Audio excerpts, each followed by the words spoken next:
Trazer aqui um pouco dos bastidores desse julgamento que começou por volta ali, poucos minutos antes das 10 horas da manhã, agora meio-dia e 49 minutos.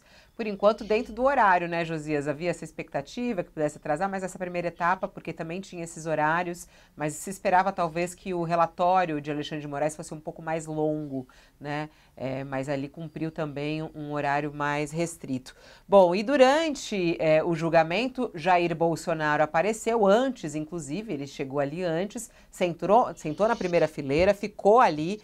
Aliás, os jornalistas chegaram próximo dele agora há pouco, ele disse que não vai comentar nada até agora, só vai comentar depois do julgamento. Ele ficou ali na primeira fileira, isso aí foi antes de começar o julgamento, ele ficou no celular. Aliás, todos ali que sentaram para assistir o julgamento receberam um aviso, estava na cadeira, não podia falar no telefone, não podia se manifestar, mas houve uma manifestação no fundo, aliás, fora do plenário, o que acabou rendendo, inclusive, uma prisão de um advogado. Né? A gente está vendo aí Bolsonaro na hora, poucos minutos antes do julgamento, e ele está usando o celular. E houve uma postagem. A gente não sabe se foi ele ou não, a gente sabe que o filho dele utiliza as redes dele, mas ele fez uma postagem irônica no perfil dele nas suas redes sociais. Diz ele: Brasil e Argentina em campo hoje às 9 horas no Monumental. Vamos torcer pelos nossos garotos voltarem com a vitória. Já no meu caso, o juiz apita antes mesmo do jogo começar. E ainda é outro VAR, o bandeirinha, o técnico e o artilheiro do time adversário. Tudo numa pessoa só. Ele pôs isso às 9 horas e 44 minutos, o momento em que estava começando o seu julgamento. Então, quer dizer, ele vai lá, não pode se manifestar ali no plenário, mas se manifestou pelas redes. E aí, fazendo uma referência, certamente, né, o Josias, ao Alexandre de Moraes, né? Sem nenhuma dúvida, é uma referência ao Alexandre de Moraes, e ele utiliza aí a seleção brasileira para dizer que está tranquilo, está preocupado com o jogo de logo mais, né? E insinua que ali, na grande área do Supremo Tribunal Federal, ou da primeira turma do Supremo, o juiz age, para usar a expressão dele, fora das quatro linhas, né? O juiz o persegue, né? Ocorre que essa tese do complô, Fabíola, já está muito gasta, né? O Bolsonaro, ele precisaria, nesse momento, em vez de continuar embaralhando o jogo, ele precisaria distribuir as cartas, ele precisaria trazer ao baralho uma carta nova. Porque se formos observar com muita atenção, a essa altura, o ataque ao Alexandre de Moraes se tornou uma tática velha, vencida, gasta. Porque se há complô contra o Bolsonaro, se formos analisar friamente, esse complô já envolve muita gente, né?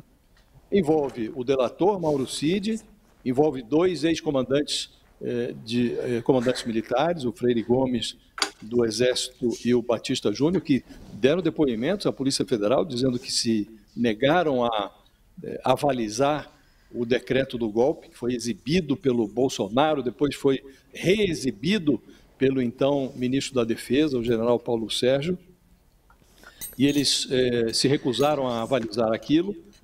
Há a corporação da Polícia Federal que participou dessa investigação, e há, por último, o procurador-geral, Paulo Gonet, que apresentou a denúncia, uma denúncia muito bem assentada, solidificada. E o Paulo Gonet, Fabíola, se formos lembrar, ele foi aprovado, ele foi indicado pelo Lula, mas foi aprovado no Senado Federal com os votos da maioria da bancada bolsonarista. A maioria dos aliados do Bolsonaro votou a favor da presença do Paulo Gonet na chefia do Ministério Público. Fizemos então, até entrevista esse complô aqui, já né? está grande demais. Bom, para quem está conosco na TV, a gente precisa fazer um intervalo, mas a gente vai continuar com essa conversa pelo YouTube. Continua aí. Conclui aí, pode concluir, Josias, essa situação aí de... Não, isso não dá mais, essa tese de que o Alexandre de Moraes está perseguindo, ela não cola mais, porque hoje há uma legião de perseguidores do Bolsonaro. Nessa tese do complô, todo mundo está perseguindo o Bolsonaro, desde o delator até o Paulo Gonet, que foi ao Ministério Público com a votação efusiva da bancada bolsonarista no Senado. Então não faz nexo mais, é preciso que o Bolsonaro apresente alguma coisa que se pareça com uma defesa. Até aqui não veio, nem da parte dele, nem da parte dos advogados, que por hora estão se ocupando mais, nessa fase de análise da denúncia, estão se ocupando mais das questões processuais, da tentativa de desqualificar o trabalho do Ministério Público, da polícia e tirar a legitimidade da delação, da colaboração do Mauro Cid. Então a tese do complô não cola mais, Fabíola, mas o Bolsonaro está tentando fazer pose de vítima, e agora uma vítima muito tranquila, porque está lá presenciando o julgamento que vai colocá-lo no banco dos réus e dá a entender que está pensando no jogo da seleção brasileira, que não está nem um pouco preocupado com esse seu futuro criminal.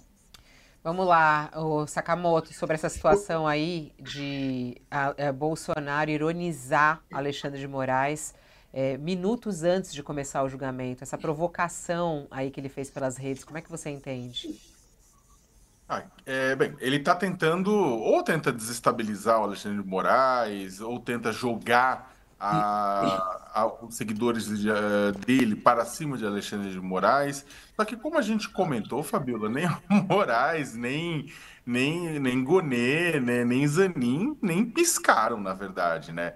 A única parada na fala do Moraes, inclusive, foi por causa daquele tumulto, né, que ocorreu, depois a gente pode até comentar, de um dos advogados, um ex-desembargador, né, que estava gritando na porta lá de fora, aí o Moraes parou para ver o que estava rolando, né, o barraco, mas o resto, isso não interferiu em nada. Mas o Bolsonaro está jogando também com a torcida dele. Porque é o seguinte, Fabíola, o grosso, né? A gente vai ver todo o processo legal se desdobrar na nossa frente nos próximos meses. Mas o Bolsonaro sabe que é muito grande a chance dele ser condenado. Então, ele já está, desde já, né, batendo no STF, tentando cravar o STF e o Moraes como vilões, como pessoas que estariam cometendo um crime ao condená-lo injustamente, porque ele não está nem botando muita fé no desdobramento jurídico dessa história. Ele está botando fé aonde? No desdobramento político. Ele está querendo que a condenação dele acabe sendo cassada ou pelo Congresso Nacional ou por uma pressão internacional nesse sentido. Então, ele vai agindo do jeito quinta série de ser.